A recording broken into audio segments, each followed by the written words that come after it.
दोस्तों नमस्ते।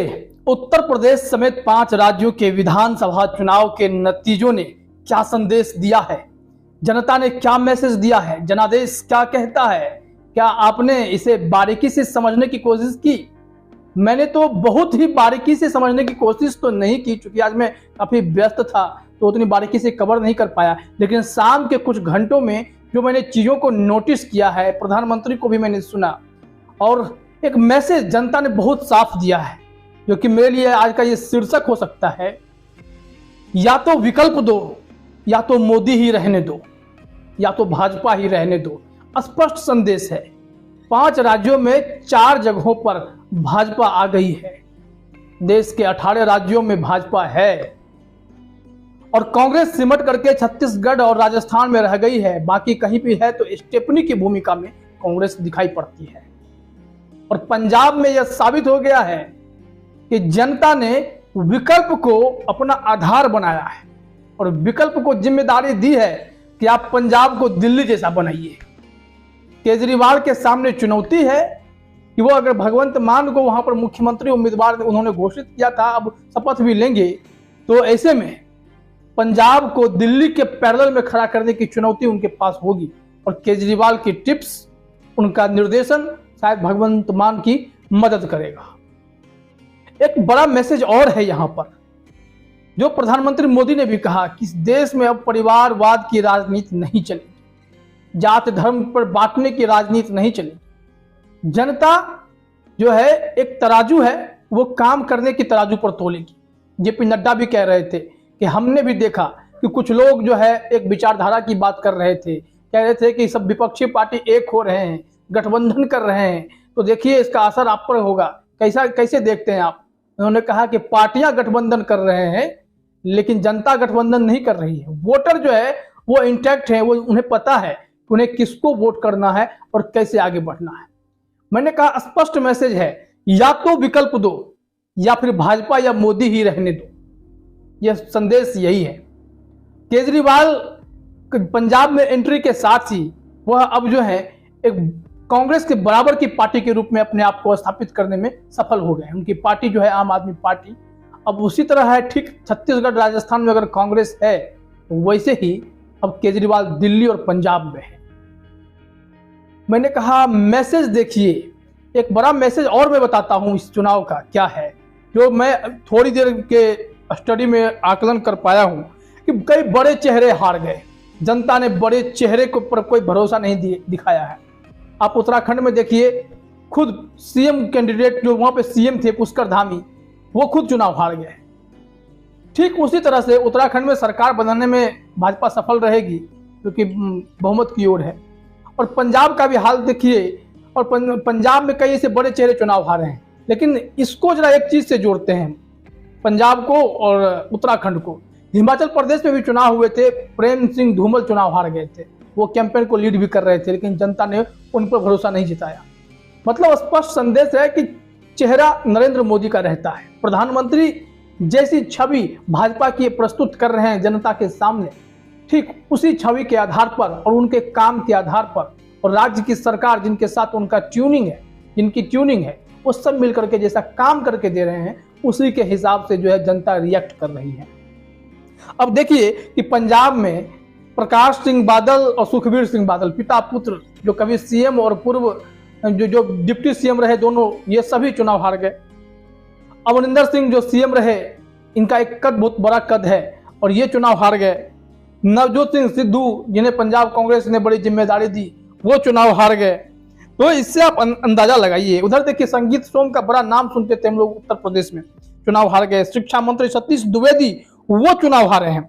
गन्ना मंत्री सुरेश राणा चुनाव हार गए। एसपी बघेल केंद्रीय मंत्री चुनाव हार गए। ऐसे लोग जो बड़े नाम, बड़े चेहरे, वो चुनाव हार गए। अब हम बात उत्तर प्रदेश की करते हैं। इतने बड़े बड़े चेहरे चुनाव हार रहे हैं। उत्तराखंड में भी सरकार बनेगी, यूपी में भी।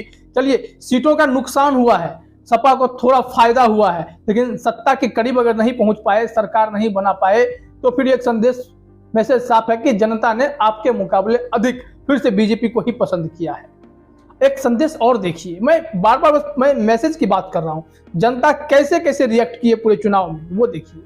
लखीमपुर खीरी की बात जब कही जा रही थी कि वहां पर जो निघासन सीट से पूरा हिसाब किताब हो रहा था कि वहां पर क्या होगा, वहां पर तो किसान पर जो है मंत्री जी के बेटे ने कार चला दी थी, गाड़ी चला दी थी, तो वहां तो कई लोग मर गए थे।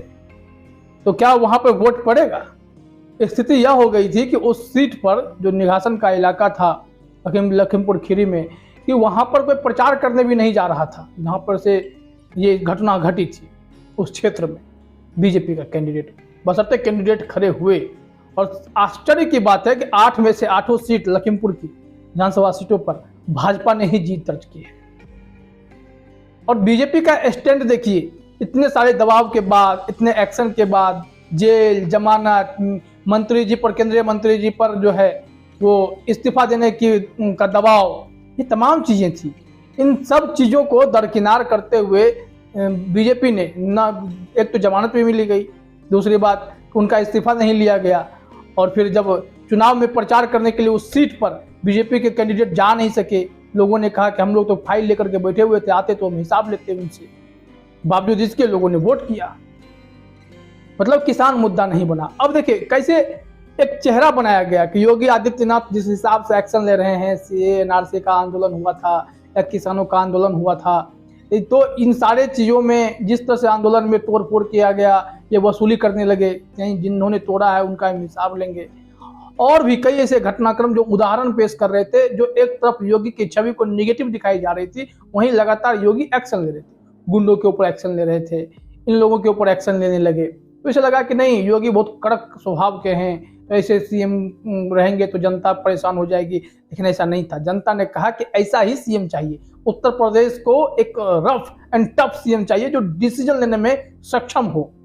और जिस हिसाब से ये लोग बयान देते थे, प्रधानमंत्री ने जो बयान दिया था, चाहे योगी आदित्यनाथ ने कहा था कि मैं मई जून जैसी गर्मी में भी उत्तर प्रदेश में शिमला जैसा माहौल कर सकता हूँ, तो किसी की गर्मी में ठंडा कर सकता हूँ, और इस पर जो पलटवार होता था, लगता था कि अब ये बयान जो है किसके पक्ष में जाएगा।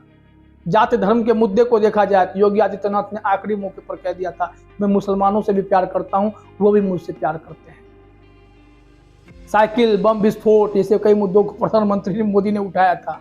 इन तमाम मुद्दों, बयानबाजी का एक दौर होता है, चुनावी रैलियों में लोग बोलते हैं, अब उसको एजेंडा बना करके आप इसको विश्लेषण में शामिल करके ये कहेंगे कि बयानों की वजह से उल्टा पुल्टा हो रहा था। नहीं, ऐसा नहीं है। जनता ने अपने मन से यह तय किया कि अभी इस मौजूदा वक्त में कि या तो विकल्प दो, या तो फिर मोदी ही रहने दो, भाजपा ही रहने दो। ऐसी परिस्थिति इस देश में उत्पन्न हो गई है, जो मेरा आकलन कहता है। और मैंने पूरा देखा कि उत्तर प्रदेश में ऐसा हुआ कि 1985 के बाद लगातार दूसरी बार एक ही पार्टी ने सरकार बनाई हो, वो बीजेपी बन गई है। पहली बार ऐसा हो गया 1985 के बाद। उससे पहले 1980 और 85 में कांग्रेस ने ही ऐसा कमाल किया था, जो कांग्रेस अब तरस रही है कि किसी राज्य में हम तो ठीक से आए, नहीं हो पा रहा है उनसे। पूरी स्थिति बहुत बहुत बहुत जो दिखता है, ये एकदम से उत्तर प्रदेश का आप चुनाव जब शुरू से अगर इसको कवर कर रहे होंगे तो देखे होंगे कैसे कि 3 मंत्री, आला दर्जे के मंत्री जो योगी सरकार में थे, उन्होंने इस्तीफा दे दिया। कुल 17 विधायक इन लोगों को मिला करके ये सब जो है पाला बदल लिए, समाजवादी पार्टी के साथ चले गए। और अखिलेश यादव ने यह दावा किया था कि कुछ भी हो जाए, लाख एग्जिट पोल आ जाए, 14 में से भले ही 11 बीजेपी को साथ दे दे, लेकिन मित्रों चुनाव हम ही लोग जीतेंगे। ऐसा हुआ नहीं। गिनती हुई और गिनती में यह स्पष्ट हो गया कि 272, 274 के आसपास सीटें आ रही हैं बीजेपी प्लस को। तो एक बड़ा मुकाम के तौर पर देखिए कि इतने नेगेटिव इमेज के बावजूद भी जनता ने नरेंद्र मोदी और योगी की जोड़ी पर भरोसा जताया। ठीक है, योगी उपयोगी हो गए उत्तर प्रदेश में, और ब्रांड मोदी ये काम कर गया। ऐसे में ये परिस्थिति है मोटा मोटी, जो मैं अब गहन विश्लेषण फिर से होगा कि हम क्या कह सकते हैं। अगर देखा जाए तो मणिपुर में फायदा हुआ है, उत्तराखंड और उत्तर प्रदेश में सीट का नुकसान हुआ है, और पंजाब में तो सुपरा ही साफ है, और गोवा में फायदा हुआ है। पंजाब में आम आदमी पार्टी के लिए चुनौती बड़ी होगी कि वहां पर किसानों के मुद्दे से भी निपटना होगा, और दिल्ली जैसा एक फुल प्रूफ प्लान भी देना होगा कि पंजाब को हम दिल्ली के पैरेलल में कैसे ले जाएंगे। ये परिस्थिति होगी। और बाकी बीजेपी तो 4 जगहों पे फायदा में ही रह गई। गोवा में फायदा देखिए, मणिपुर में फायदा देखिए, उत्तराखंड उत्तर प्रदेश में सीटों का नुकसान हुआ है, लेकिन उत्तर प्रदेश में सरकार बन रही है। उत्तराखंड में सरकार बन रही है, मणिपुर में सरकार बन रही है, गोवा में बन रही है। ऐसे जगहों पर जहाँ जहाँ ममता बनर्जी ने तो अपनी ताकत दिखाई उत्तर प्रदेश में, गोवा में, लेकिन वहाँ जाकर के कुछ हुआ नहीं। आज मैं प्रधानमंत्री को सुन रहा था, फिर जेपी नड्डा को भी सुन रहा था, सबने जो बातें कही हैं कि जो लोग ये लोग चाहते हैं देश में ऐसी सियासत हो, उस परंपरागत सियासत को जो 30 साल से चली आ रही थी, पिछले 30 सालों की सियासत को देखिए, और जो स्ट्रेटेजी बनाई जाती है जात धर्म के बांट करके, पोलराइजेशन करके वोटों को इधर उधर करने की कोशिश की जाती है, तो ऐसी राजनीति को छोड़िए, विकास की राजनीति पर बात कीजिए। कुछ ऐसा ही संदेश इन सारे चुनावों में देखने को मिला है। और जेपी नड्डा ने भी कहा था कि वोटर नहीं बदलते हैं, आप गठबंधन करते रहिए, आप मैसेज देते रहिए, लेकिन जनता को पता है कि करना क्या है। ये सारे रैलियों में जो भी भाषणबाजी होती है बस एक प्रक्रिया है, लेकिन वोटर अब समझदार है, उन्हें फैसला लेना आता है। ईवीएम का मुद्दा खूब गरमाया, अब आगे भी 2-4 दिन गर्म रहेगा मुद्दा, लेकिन जिस हिसाब से चुनाव आयोग के मैनेजमेंट पर सपा कार्यकर्ताओं ने सवालिया निशान खड़े किए, उनकी सरकारी गाड़ियों को रोक करके चेक कर रहे थे, बाथरूम में जा रहे थे तो कोई टंकी चेक कर रहा था, कोई पूरा चेक कर रहा था, तो ऐसे परिस्थिति में ये तमाम लोग ये साबित कर रहे थे कि आपको चुनाव आयोग पे भरोसा नहीं है। लेकिन फिर ये जीत, जहाँ जहाँ रिकॉर्ड जीत हुई है, वहाँ पर क्या करेंगे आप? क्या सारे वोट इधर उधर कर दिए गए? नहीं, ऐसा नहीं है। तो पूरा समीकरण आप समझ गए कि 4 राज्यों में भाजपा के को ही जनता ने सिराखों पे बिठाया है, क्योंकि विकल्प नहीं मिला, और फिर बड़े बड़े चेहरे हार गए, नाम नहीं देखा गया, और फिर एक पंजाब में एक नई राजनीति की शुरुआत हो गई है। कुछ गहरी, कुछ अच्छी और बातें, और कुछ बयान जो कहते हैं कि लोग सियासी बयानबाजी जो होती है जो असर कर सकती हैं, हालांकि मैं नहीं मानता उतना असर होता है। इन बिंदुओं पर भी एक वीडियो में लेकर के आऊँगा, वो भी आप देखिएगा कि कैसे और क्या पलटवार हुआ, जनता ने क्या फैसले लिए। फिलहाल इस वीडियो में इतना ही। और भी ऐसी खबरों के लिए हमारे चैनल को सब्सक्राइब कर लें। अगर आपको ये वीडियो पसंद आया हो तो इसे लाइक करें, शेयर करें। धन्यवाद।